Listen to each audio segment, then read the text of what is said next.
Nanipod iti punganay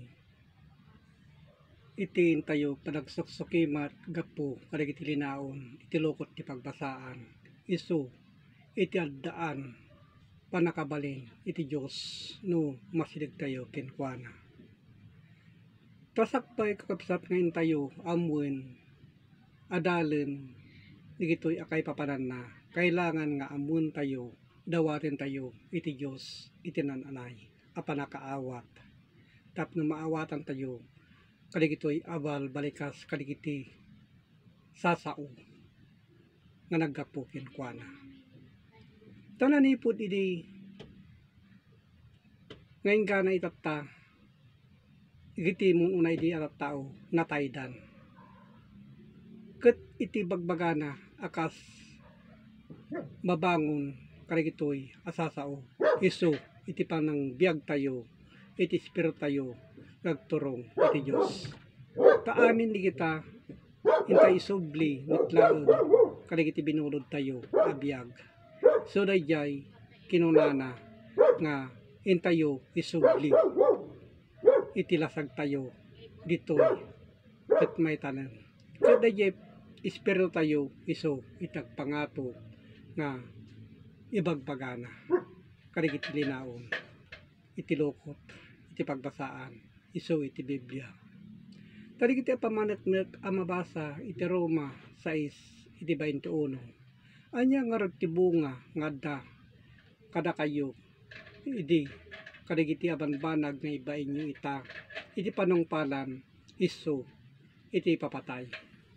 Isu nga day takabsat ti bagbagana a panungpalan daytoy alasag mapukaw iti angas ket isu diay espiritu isu iti agsubli iti Dios. Kadigiti kapsat a pamaneknek nagadu digiti intayo masuksukimat mabasbasa gapo ti linaon ti Biblia. So kadigiti kapsat a pamaneknek a mabasa iti Juan 12 iti 48. Iti tumalikod kanya ket di naawaten dagiti sao ngadda mangukom kenkuana iti sao nga insao isu iti mangukom to kenkuana iti kamaudyanan ngaldaw. So di kita kapsat ti pamaneknek ngadda a mabasa. So kadigiti kapsat nga naibagbaga iti maukom isu metlaeng nagiti palpalimod tayo a dinadakes.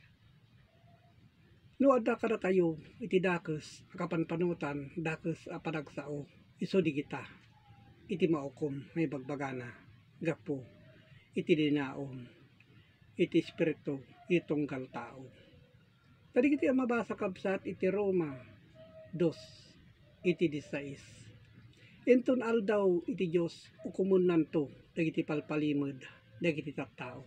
So gayam lay takabsatin na ukumen dagiti palpalimod tayo metlaeng gapo kadigiti madi nga ugali. So di kita kabsat gapo ken Hesukristo kas mayanurot iti banghilyo kinunana. So kadigiti kapsat utubon nyo panunutin nyo kadigiti kay papananan digitoy asasao.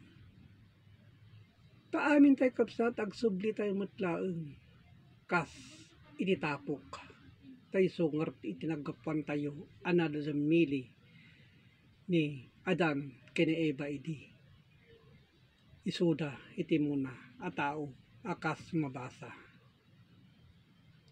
Isu nga iti mabasa iti Hebreo 9 iti 17 tati testamento a dabileg na iti kalpasan iti wawatay na tawan iti anyaman apateg na no di sibiyag pay a nagsistar.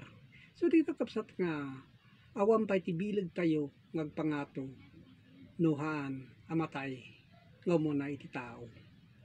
So nga namatay iti taon kapsat at dabileg na nuan niya iti torturungan na. Tada digiti pagsasao kinunana nga adu digiti haan amakadanon kinunana. Kas mabasa iti Hebreo. Isu nga kalkalautan iti karkararwa un espiritu ti tao ditoy mutlang alubong tanda makadanon nga inna ibagbaga. Tali kiti apamanak nakakabsat ang mabasa iti Proverbio 15 iti 24. Iti masirip ti dalan iti biag ag pangato. Isu kay sirip tayo sa pangato tapno mapanawan na iti tanom na iti baba. Isu dayay lasag tayo. Amabati ditoy rabaw ti daga. Isu ano iti subli na pong Isu Kriston to isu pilyan nanto. Iti inna isalakan tay sungar iti panang salakan ngagturong iti Dios. Takino na nga rod may tayab ket may kuyog tayo kadigiti ulog iti tangatang ket kankanayon nga datayo iti Apo. So di kita kapsatin na ibagbaga ngayon paunay-unay idi na pong Isu Kristo gapo kadigitoy alinaon iti Biblia. So di kita so kanina kapsat nga inaki papaabot iti tunggal tao nagiti makaanos gapo iti pinangipaabot ko iti Facebook ken gapo iti YouTube tap na maawatan analaing nanya ti kay papanan di kitoy asasao. Tadi kita kapsataan ko lang nga kabukbukudan ngayon na kibalbalikas yan adal no diket alalaek tilinaon kadigiti Biblia. Awan man ti anyaman nga ulbod na di kito'y kapsat tadi kito'y sulang itin nakipalpalawag gapo iti Biblia.